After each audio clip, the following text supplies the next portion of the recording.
Dr. Elena Vasquez stood in front of the massive data screen. Numbers and charts filled the blue glow before her eyes. She had been studying these same patterns for 3 years now. Every time she looked at them, they made less sense. Elena worked at the Galactic Research Station on Kepler 442b. The station was home to scientists from 12 different worlds. They all came here to study one simple question: how do species become smart enough to travel between stars? The answer seemed easy at first. Every species they studied followed the same path. First, they learned to use tools. Then they built cities. After that came machines, computers, and finally spaceships. The whole process took between 50,000 and 100,000 years, every species except one. Elena touched the screen and brought up Earth's data. The blue and green planet looked peaceful from space. No one would guess the mystery it held. "Still working late?" asked Dr. Kethvar. The tall, gray alien walked over on his 4 legs. His large black eyes reflected the screen's light. "I cannot understand it," Elena said. She pointed at the timeline on the screen. "Look at this. Humans used simple stone tools for 500,000 years. 500,000. They lived in small groups. They hunted animals and picked plants. They barely changed at all." Kethvar's head moved in what humans called a nod. "Yes, this is why we marked Earth as a dead-end world. No potential for growth." Elena shook her head. "But that is what makes no sense. Look what happened next." She touched the screen again. The timeline jumped forward. 12,000 years ago, everything changed. Humans built cities. They invented writing. They created machines. In just 200 years, they went from horses to spaceships that can fold space itself. "Impossible," said another voice. Dr. Morvac floated over in his water suit. The octopus-like being's tentacles moved in patterns that meant confusion. "No species develops that fast. It breaks all the rules." Elena had heard this same conversation hundreds of times. Every scientist who studied Earth said the same thing. It was impossible. But the evidence was right there on the screen. "Maybe we are missing something," Elena said. "What if those 500,000 years were not wasted time? What if humans were preparing for something?" Kethvar made a sound like air escaping from a pipe. It was how his people laughed. "Preparing? They hit rocks together to make sharp edges for 500,000 years." "But they survived," Elena pointed out. "Ice ages, volcanoes, asteroid impacts, they lived through everything. Other species would have died out." She pulled up more data. Charts showed human brain development over time. "Look at this. Their brains kept growing, not just in size, but in how they connected to each other. By the time they started building cities, their brains were different from any other species." "We know." Dr. Morvac's tentacles stopped moving. In his species, this meant deep thought. "You think the long development was intentional?" "Not intentional," Elena said, "but maybe necessary. Maybe their brains needed that much time to become what they are now." The 3 scientists stared at the data in silence. Elena brought up comparison. Charts. Every other species showed steady, predictable growth. Humans showed a flat line for hundreds of thousands of years, then a vertical spike. "I have been thinking about this for months," Elena said. "What if we have been looking at it wrong? What if humans did not waste those years? What if they were building something we cannot see?" "Building what?" Kethvar asked. Elena touched her tablet and new information appeared. Social structures, language patterns, creative thinking. Look at their art from just before the Great Leap. It shows imagination beyond anything we have seen. The screen filled with images of cave paintings. Simple drawings of animals and humans covered rock walls, but Elena had studied them carefully. The way humans drew showed they could think about things that were not real. They could imagine what might be instead of just what was. They were not just surviving, Elena continued. They were learning how to adapt, how to solve problems, how to work together in ways no other species does. Dr. Morvac's water suit made bubbling sounds as he breathed faster. But the timeline still makes no sense. Why did the change happen so suddenly? Elena had been working on this question for weeks. She had a theory, but it sounded crazy even to her. What if it was not sudden? What if humans had been ready for thousands of years, but they were waiting? Waiting for what? For the right moment. For when they needed to change. Elena pulled up climate data from Earth. Look here. 12,000 years ago, the last ice age ended. The world warmed up. Food became easier to find. For the first time in human history, they did not have to spend all their time just surviving. The data showed the connection clearly. As soon as humans had extra time and energy, they exploded into activity. Cities, farming, writing, mathematics, all in just a few thousand years. But even that does not explain their technology, HFY said. Space folding engines, quantum computers, these things require understanding we took millions of years to develop. Elena smiled. This was the part of her theory that excited her most. What if that is exactly the point? What if humans learned to think in ways we never did? She brought up brain scans of different species. Every other species thinks in patterns. We follow logical steps from one idea to the next. Humans do something different. They make connections between ideas that seem unrelated. They call it creativity. The scans showed the difference clearly. Other species' brains lit up in orderly patterns. Human brains looked like fireworks, with connections sparking everywhere at once. They do not just solve problems, Elena explained. They solve problems that do not exist yet. They think about what might be possible, not just what is real now. Doctor. Morvac's tentacles began moving in rapid spirals. This meant excitement in his species. So the long, silent period built their ability to think in new ways? Exactly. While we were following predictable development paths, humans were becoming something different, something that could take a problem and find solutions we never dreamed of. Elena touched the screen one more time. Data about human space technology filled the display. Ships that moved faster than light should allow. Computers that seemed to think for themselves. Weapons that changed the rules of physics. This is why their expansion scares the Elder Council, Elena said quietly. Humans do not follow our rules. They make new rules. The three scientists stood in silence again. Outside the station's windows, stars filled the black sky. Somewhere, among those stars, human ships were moving at impossible speeds. Human colonies were growing on worlds that should have been empty forever. The Council wants to contain them, HFY said. They think humans are dangerous. Elena nodded. She had read the reports. The oldest species in the galaxy were afraid. For millions of years, they had controlled how civilization developed. They decided which species could join the galactic community and which could not. Humans had never asked permission. They had simply appeared one day with technology that should not exist. They did not follow the rules because they had written their own rules. Maybe the Council is right to be afraid, Dr. Morvac said. If humans can develop this fast, what will they be like in another 1,000 years? Elena looked at the data one more time. 500,000 years of silence, followed by the loudest entrance into galactic civilization anyone had ever seen. Human engines literally screamed as they tore through space, announcing to everyone that a new player had joined the game.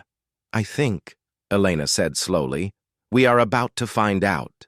Captain Marcus Chen sat in the command chair of the EDS Prometheus. Through the main window, he could see the Galactic Council's massive space station. It looked like a metal flower floating in the darkness, with arms reaching out in all directions. This was humanity's first official meeting with the galactic government. Marcus had trained for this moment his entire career. Everything had to go perfectly. Sir, "We are receiving their docking instructions," said Lieutenant Torres from the communications station. Marcus nodded. "Follow their guidance exactly. We do not want to give them any reason to think we are aggressive." The Prometheus moved slowly toward the docking bay. Marcus watched the alien ships around them. Most were smooth and curved, like they had grown instead of being built. The human ship looked different with its sharp angles and glowing blue engines. Behind him, Dr. Sarah Kim checked her notes again. She was the head of the diplomatic team. "Remember, Captain, they expect us to be primitive. They think we just learn to travel between stars." "I know," Marcus said. "We stick to the plan. We show them our basic technology only. Nothing that will scare them." The plan had been argued about for months back on Earth. Some people wanted to show the aliens everything humans could do. Others wanted to hide their true abilities completely.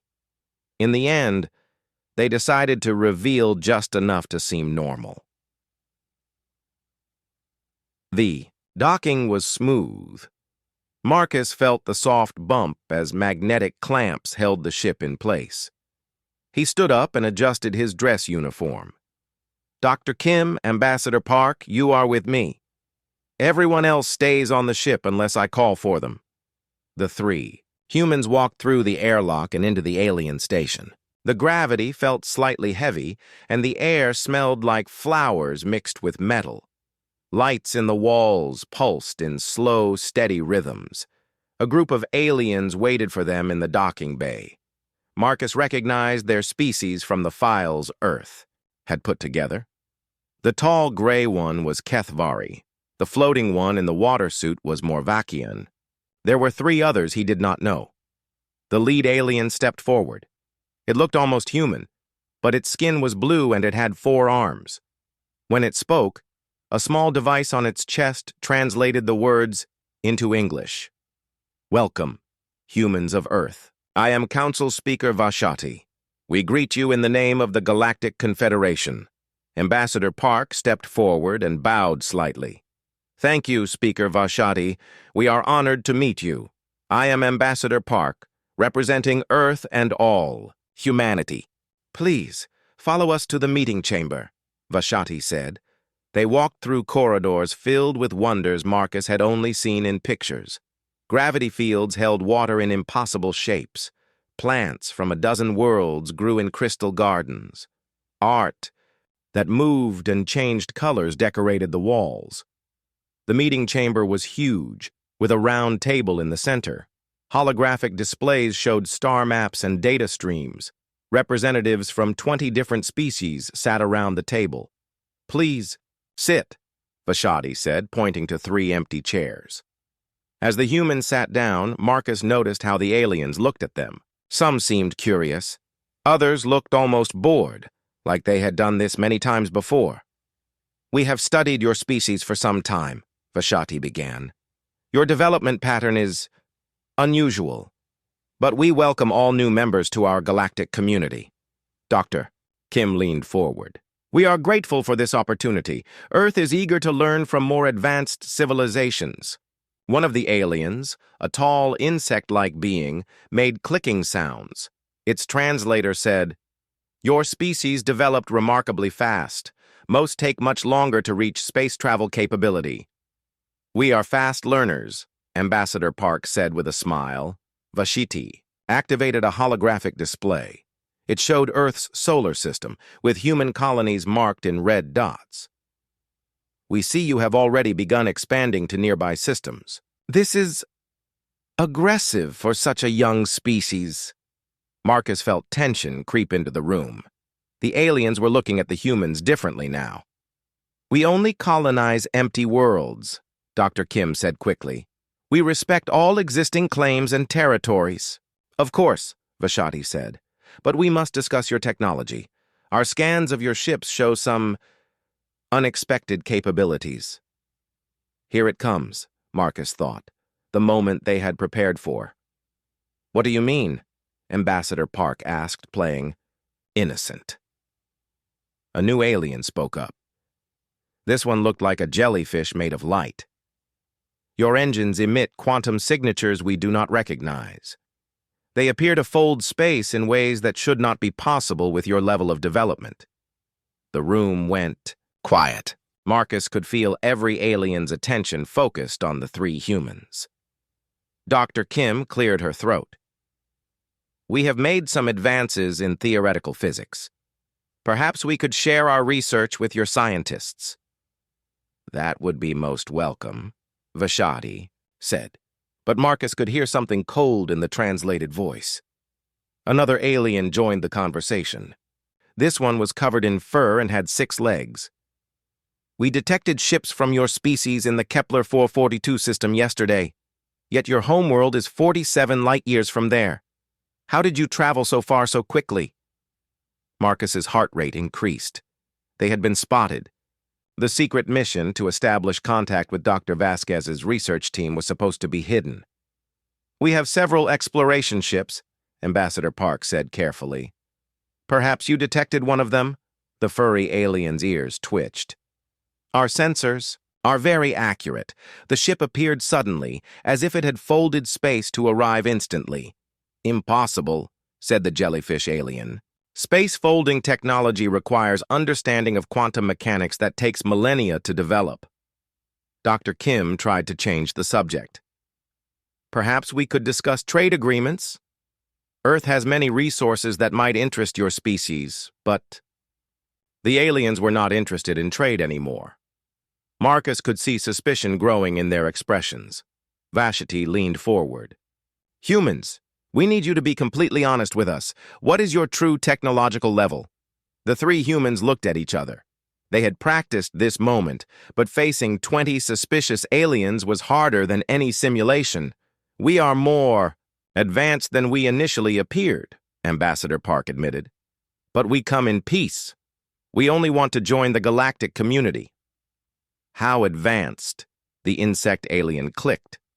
Before anyone could answer, alarms began sounding throughout the station. Red lights flashed, and voices spoke in languages Marcus did not understand. Vashti touched a control on the table. A holographic display showed space around the station. Dozens of human ships had appeared from nowhere, surrounding the massive alien structure. What is the meaning of this? Vashti demanded. Marcus stood up slowly. He touched his communicator. Admiral Chen, explain the situation, please. A woman's voice came through the speakers. Council Speaker Vashti, this is Admiral Chen of the Earth Defense Force. We detected weapons being powered up on several ships around your station. We are here to ensure our diplomatic team's safety. The room erupted in noise as aliens spoke, in their own languages. The translators could not keep up with all the conversations. Your ships were not detected approaching, the jellyfish alien said. They appeared instantly, without any warning. How many ships do you have? Vashti asked. Marcus looked around the room. Every alien was staring at him with expressions ranging from fear to anger. Enough, he said simply. Dr. Kim tried to calm the situation. We did not come here to threaten anyone. But humans have learned to be careful when meeting strangers. Your caution appears to be well-founded, said a new voice. Everyone turned to see an alien Marcus had never seen before. It was ancient-looking, with skin like old leather and eyes that seemed to hold starlight. Elder Korvash, Vashti said, bowing deeply, we did not expect you. The ancient alien moved slowly around the table. I have been observing these humans since they appeared in our galaxy. They are not what they seem. Elder Korvash stopped in front of Marcus. Your species compressed normal development time by a factor of hundreds. You possess technology that violates our understanding of physics. You appear anywhere in the galaxy without warning. Marcus met the alien's gaze. We are what we need to be. And what do you need to be? Marcus thought about Earth, about the long struggle to reach the stars, about the risks they faced in a galaxy full of unknown species. Survivors, he said. Elder Korvash was quiet for a long moment. Then he spoke in a voice that sounded like distant thunder. The Confederation has maintained peace for 3 million years. We have rules, we have order. We have balance." He turned to address the entire room. "These humans threaten all of that. They follow no rules but their own. They possess power without wisdom. They expand without permission." Marcus felt the weight of the moment. Humanity's entire future might depend on what happened next. "What do you suggest, Elder?" Vashati asked. Corvash looked at the holographic display showing human ships surrounding the station. "They must be contained," he said, "before they destabilize everything we have built." Admiral Zara al-Rashid stood on the bridge of the EDS Valkyrie as it tore through space at impossible speeds. The ship's Banshee drive howled like a living thing as it bent reality around them. The sound always reminded her why humans had chosen that name for their fastest engines. "Admiral, we are approaching the Vega system," reported Commander Hayes from the navigation station. "Time to arrival? 14 minutes at current speed." Zara nodded. 14 minutes to travel 12 light years. The alien species would need months to make the same journey, but human ships moved through folded space like sharks through water. "Any signs of alien activity in the system?" "Negative, Admiral. The system appears empty as expected." Zara looked out at the stars rushing past them. 3 years had passed since the meeting at the Galactic Council Station. 3 years since Elder Corvash had declared humans a threat to galactic order. In those 3 years, humanity had expanded faster than anyone thought possible. Human colonies now existed in over 200 star systems. Human traders had revolutionized galactic commerce with impossible technologies. Human explorers had pushed into regions of space that even the oldest species avoided. "Sir, we have company," Hayes said suddenly. On the main screen, 3 alien ships appeared from behind Vega's 4th planet. They were Kethvari vessels, sleek, and gray like metal fish. "Open a channel," Zara ordered. The screen flickered, showing a familiar gray face. "Admiral al-Rashid, I am Commander Sektar of the Kethvari Border Guard. You are entering restricted space." Zara smiled. "Commander Sektar, according to the Galactic Navigation Database, this system is unclaimed. Are you saying the Kethvari have made a new territorial claim?" "We are patrolling for dangerous activity." "What kind of dangerous activity?" Sektar's large black eyes blinked slowly. "Human activity." The honesty surprised Zara. Usually the aliens tried to hide their fear behind legal language. "Commander, we are conducting scientific surveys of uninhabited systems. We have broken no laws." "Your presence here breaks the natural order," Sektar said. "Humans expand too fast. You claim worlds without permission. You ignore established protocols." Zara's smile faded. "Whose permission do we need to settle empty planets?" "The Council of Elders must approve all new colonies. This has been law for 2 million years. A law we never agreed to follow." The alien commander's breathing quickened. "All species must follow galactic law."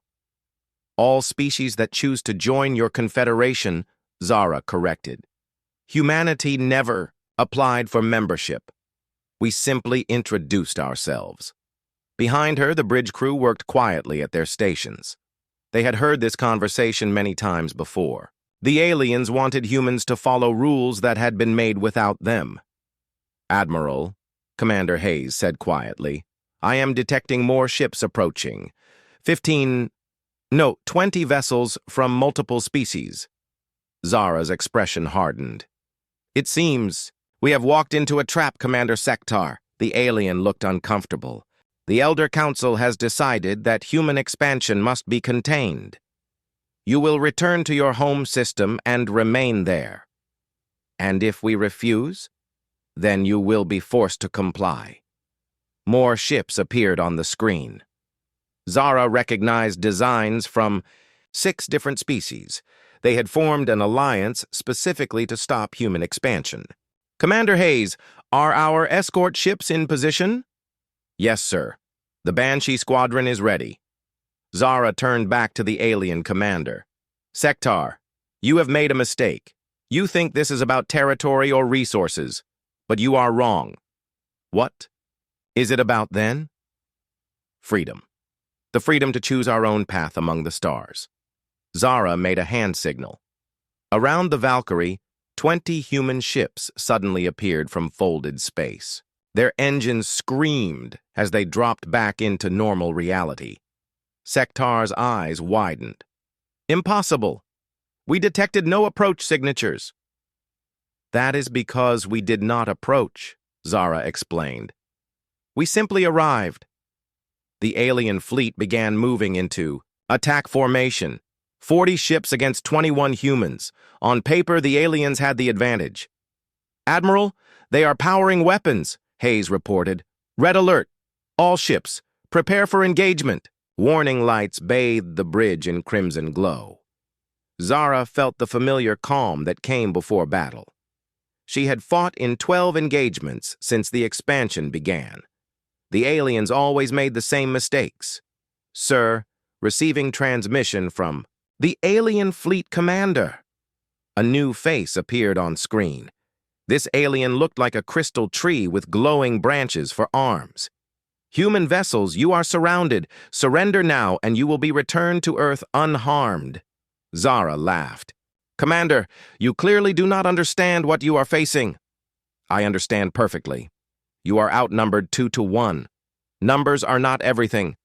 Commander Hayes, show them what human engineering can do. Hayes touched his controls. The Valkyrie's main engines flared brighter. The Banshee drive's scream grew louder, becoming a sound that seemed to tear at reality itself. All ships, engage quantum acceleration. Around them, the human fleet began to move. But they did not move like normal spaceships. They flickered in and out of existence, appearing and disappearing faster than alien sensors could track. The alien fleet fired their weapons. Beams of energy and streams of particles filled the space where human ships had been. But the humans were no longer there. Impossible, the crystal alien said. Our sensors show your ships in multiple locations simultaneously. That is because we are, Zara said. Human ships do not just move through space. We move through possibility itself.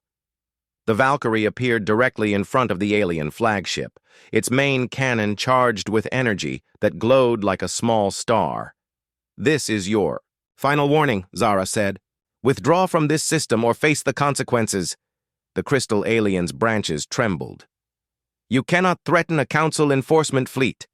The elder species will not allow this. The elder species are welcome to try stopping us. Zara cut the transmission.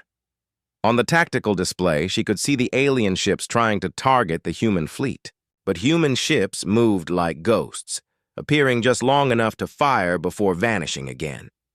Admiral, the alien flagship is requesting another channel, Hayes said. Put them through. Sektar's face appeared again. He looked frightened. Admiral, please, we did not come here to start a war. Then why did you come? The Elder Council is afraid. Your species expands too fast. You settle worlds we thought were uninhabitable. You trade technologies we do not understand. You explore regions of space we have never dared to enter. Zara considered his words. And this frightens them? It terrifies them. For 3 million years, the galaxy has been stable, predictable. Species develop slowly, join the Confederation when they are ready, and follow established rules. But we do not follow the rules. You write your own rules, and other species are starting to notice. This was new information. Zara leaned forward. What do you mean? Sektar glanced around nervously. Younger species see what humans have accomplished. They ask why they must wait thousands of years for council approval to expand. They wonder why they cannot develop new technologies without permission. So we are setting a bad example? You are setting a dangerous example. The entire galactic order depends on species following the same development path. If everyone begins acting like humans, the galaxy would be free, Zara finished. The galaxy would be chaos. Zara stood up from her command chair. Around her, the bridge crew continued their work. Outside, human ships continued their impossible dance through folded space. Sektar, let me tell you something about humans. We spent 500,000 years learning how to survive. We lived through ice ages, volcanic eruptions, and asteroid impacts. We learned to adapt or die. She paused, looking at the alien fleet on the screen. The galaxy thinks our rapid expansion is dangerous, but you are wrong. We are not expanding fast because we are reckless. We are expanding fast because we can. Because we spent all those years learning how to change when change was needed. And if the Elder Council tries to stop you? Zara smiled, but it was not a friendly expression. Then they will learn what humans do when someone tries to cage us. She turned to Hayes. Commander, set course for the Kepler system, maximum speed. Yes, sir. The Banshee drive's scream grew louder as the Valkyrie prepared to fold space. Around them, the human fleet began to disappear, one ship at a time. Sektar, Zara said before cutting the transmission. Tell the Elder Council something for me. Tell them that humans do not ask permission to be free. We simply take our freedom and dare anyone to try taking it back. The transmission ended. The Valkyrie vanished from normal space, leaving only the echo of screaming engines behind.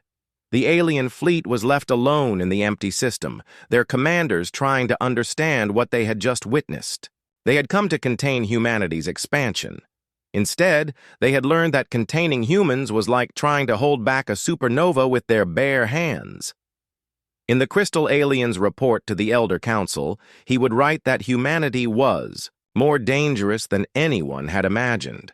Not because they were aggressive, but because they were absolutely, completely free. And freedom, he realized, was the most dangerous thing in the galaxy. Ambassador Keiko Tanaka walked through the ruins of what had once been New Geneva Colony. The settlement on Proxima Centauri B had been humanity's first successful terraforming project. Now it was nothing but twisted metal and melted rock. How many? She asked Colonel Rodriguez, who was leading the investigation team. 4,000 colonists, he replied quietly. The attack came without warning. Some kind of weapon that turned the atmosphere itself into fire. Keiko knelt beside a piece of debris that had once been a school. Children had learned to read here, just days ago. Now there was nothing left but ashes. Any survivors? 17. They were in the deep mining tunnels when it happened. They are being treated on the hospital ship. Keiko stood up and looked at the orange sky of Proxima B. In the distance, she could see the massive shape of the EDS Retribution, humanity's newest battleship. Its weapons were pointed towards space, ready for the next attack. This was the 15th human colony destroyed in the past 6 months. The pattern was always the same. No warning, no communication, just complete destruction. The Elder Council had decided that humanity must be stopped, and they were using methods that violated every treaty in galactic law. Ambassador, came a voice over her communicator. You have an urgent message from Earth Command. Keiko touched her earpiece. Put it through. Secretary of Defense Williams appeared as a hologram in front of her. His face looked tired and angry. Keiko, we have a problem. The Morvakian Republic just announced they are leaving the Confederation. They cited human influence as their reason. What kind of influence? Apparently, human traders introduced them to quantum computing technology. Their scientists have made advances in 6 months that should have taken them 6,000 years. Keiko nodded grimly. This was what the Elder Council feared most. Humans were not just expanding into empty space.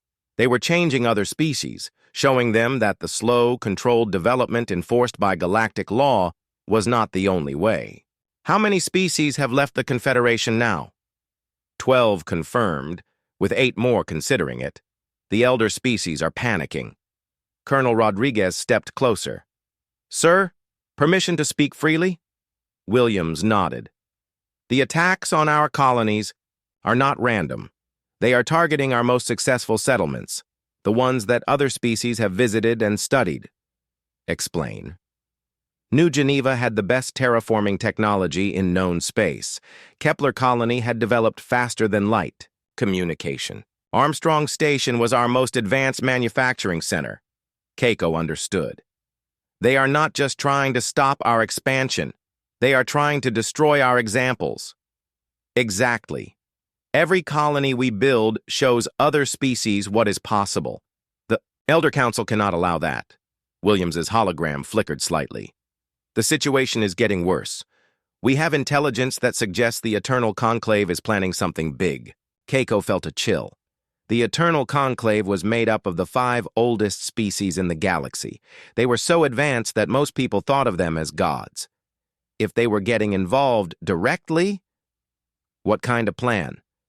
We are not sure, but our spies report massive fleet movements in the galactic core. Ships using technology we cannot even identify. How long do we have? Unknown. But Keiko, you need to understand something. The President has made a decision. If the Eternal Conclave attacks Earth or any of our major colonies, we will respond with everything we have. Everything? Williams was quiet for a moment. The Prometheus project is complete. All 12 ships are ready for deployment. Keiko's breath caught. The Prometheus project was humanity's most secret weapon development. Ships that could do things that violated the laws of physics, things that would terrify even the elder species.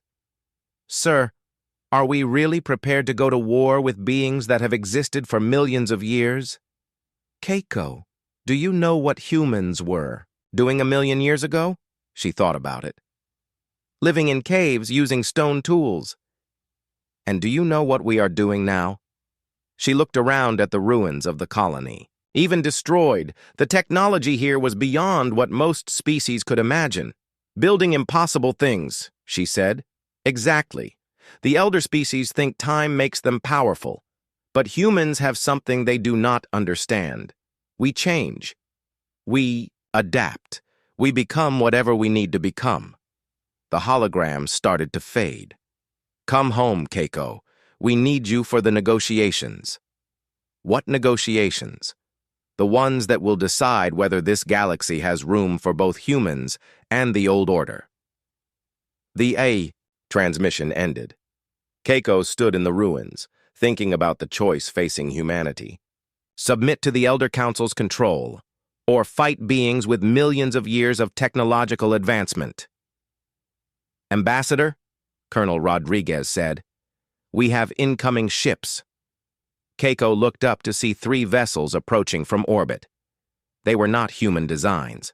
The ships looked like they were grown rather than built, with organic curves and surfaces that seemed to shift and flow. Unknown vessels, identify yourselves, came a transmission from the Retribution. The response came in perfect English, but with an accent unlike anything Keiko had ever heard. We are representatives of the Eternal Conclave. We request permission to speak with Ambassador Tanaka. Keiko's heart raced. The Eternal Conclave had come to her.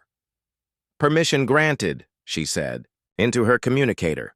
Land in the colony's main plaza. The 3 ships descended slowly. As they touched down, Keiko could see that they were even stranger up close. The hulls seemed to be alive, breathing slowly like sleeping animals. Doors opened with sounds like sighs, and 3 beings emerged. Keiko had seen pictures of the elder species, but seeing them in person was different. They moved with the grace of creatures that had existed since the galaxy was young. The first being looked almost human, but its skin seemed to contain starlight.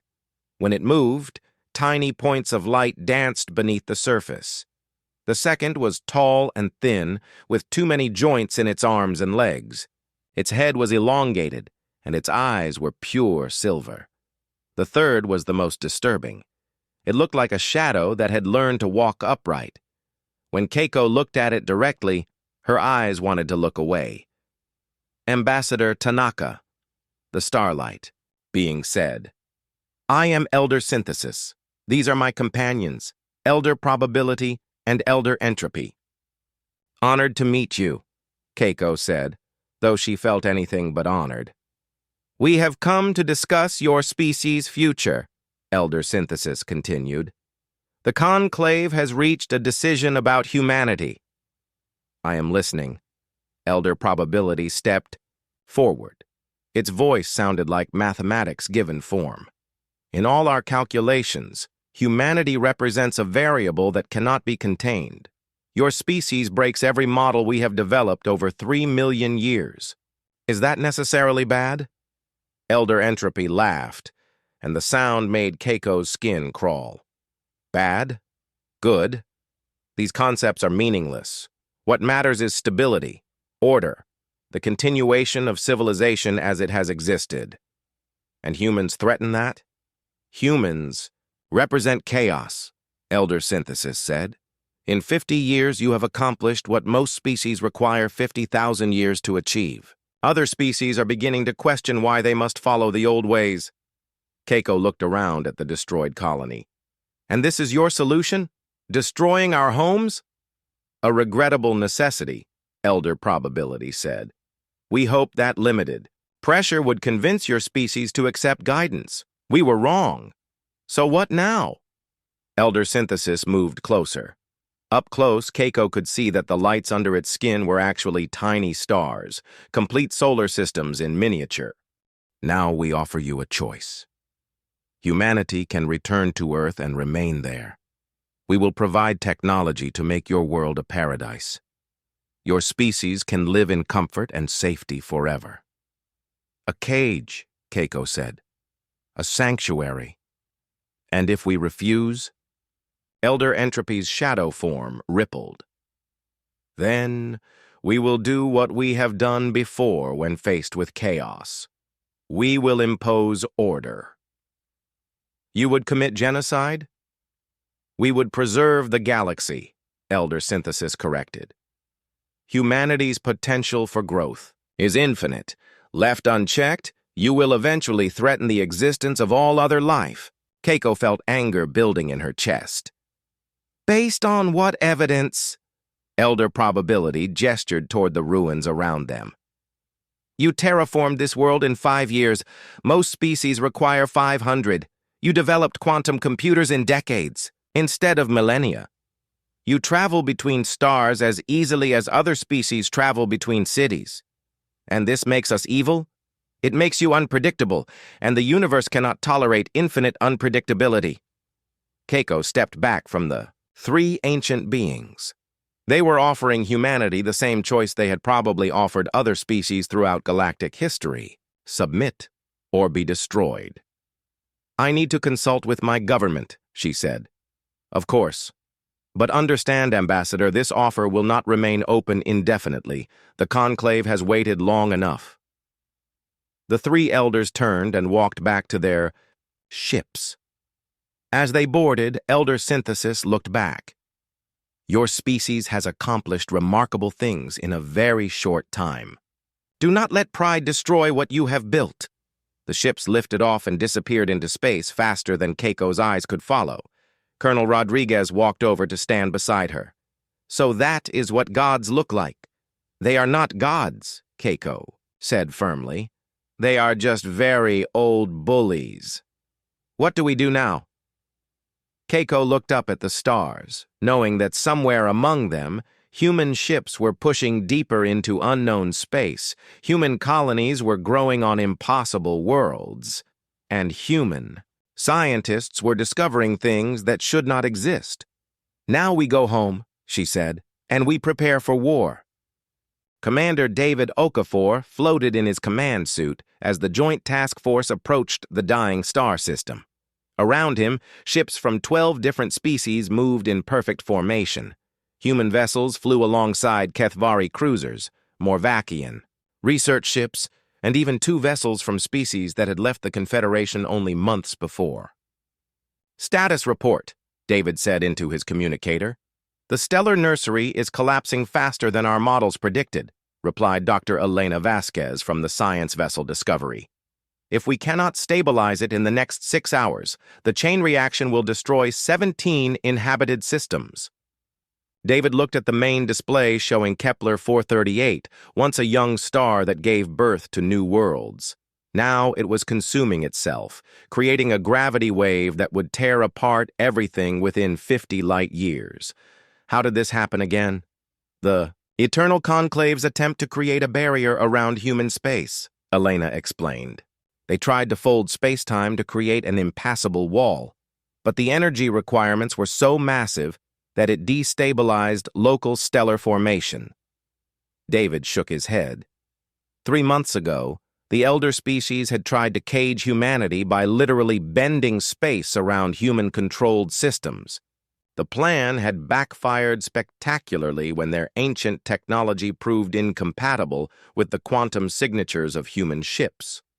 The result was chaos across the galaxy. Stars going nova unexpectedly, planets thrown out of orbit, entire civilizations facing extinction. "Commander," came a transmission from the HFY ship, Wisdom of Ages. "We are ready to begin the synchronization procedure." Acknowledged. Captain Sektar. David still found it strange to be working with the same HFY commander who had tried to arrest Admiral al-Rashid years before. But the crisis had changed everything. When faced with galactic extinction, old enemies had become allies. "All ships, assume positions around the stellar core," David ordered. The fleet spread out in a complex three-dimensional formation. Each ship represented a different approach to the problem. The humans brought their reality-bending technology. The HFY provided precise gravitational calculations. The Morvakians offered their expertise in stellar mechanics. David, Elena's voice came through the comm again. "I am reading massive energy signatures approaching from the galactic core." "The conclave?" "3 ships. They are using technology I cannot identify." David switched to the fleet frequency. "All vessels, be advised. Elder ships approaching. Maintain position and continue the mission." He was not surprised that the eternal conclave had come. This crisis was their fault, and they would want to solve it using their own methods. Methods that had failed spectacularly for the past 3 months. The 3 elder ships appeared on the screen. They were even larger than David had expected, each one the size of a small moon. Their surfaces rippled with energy patterns that hurt to look at directly. "Joint Task Force Prometheus," came a transmission. David recognized the voice of Elder Synthesis. "Withdraw from this system immediately. The conclave will handle this crisis." "With respect, Elder Synthesis," David replied, "your methods have not been working. The stellar collapse has accelerated every time you have tried to stop it. Our methods require time to implement properly. Your interference has been counterproductive." David looked at the display showing the dying star. Massive solar flares were already reaching out toward nearby planets. Time was running out. "Elder Synthesis, we have a plan that we believe will work, but it requires cooperation between our technologies." "Impossible. Human technology is too unpredictable to integrate with our systems." "Then we do this separately," David said. "But we do not abandon 17 billion sentient beings to save your pride." The transmission cut off. David could see the elder ships moving into their own formation around the star. "Commander," Dr. Vasquez said urgently, "they are charging some kind of containment field. If they activate it while we are trying to stabilize the quantum matrix, the interaction will tear a hole in space-time itself," David finished. "I know." He opened a channel to the entire task force. "All ships, we have a problem. The elders are going to try their own solution. If our technologies interact, the results could be catastrophic." "Sir," came a voice from the Morvakian ship Infinite Possibility, "suggest we coordinate our efforts whether the elders want to cooperate or not." David smiled. The younger species had learned something from humans. Sometimes you had to act without permission. Agreed. "Elena, can you create a harmonic resonance between all our different drive systems?" I think so. But David, this has never been attempted before. We could destroy ourselves, or we could save the galaxy. David watched as human ships began to pulse with the distinctive glow of their Banshee drives. Around them, alien ships activated their own unique technologies. HFY gravity manipulators, Morvakian quantum computers, and systems from half a dozen other species. Harmonic resonance achieved, Elena reported. All ships are synchronized. Begin stellar stabilization procedure. The combined fleet moved as one organism. Human ships folded space around the dying star, creating pockets of stable reality. HFY vessels projected gravitational fields to contain the expanding plasma. Morvakian computers calculated the precise quantum adjustments needed to restart the stellar core. For a moment, it seemed to be working. The star's violent convulsions began to slow. Then the elder ships activated their containment field. The interaction was immediate and catastrophic. Space itself began to crack like broken glass. Reality twisted into impossible shapes. The dying star flared brighter than a supernova. "All ships, emergency withdrawal," David ordered. But before anyone could move, something unexpected happened. The cracks in space-time began to heal themselves. The impossible twisted shapes straightened out. The star's brightness faded to a steady, healthy glow. "What just happened?" David asked. Elena's voice was filled with wonder. "The interaction between our technologies and theirs. It created something new, something that actually works better than either approach alone." On the main screen, David could see that Kepler 438 was no longer dying. The stellar core was stable. The gravitational waves that threatened nearby systems were fading.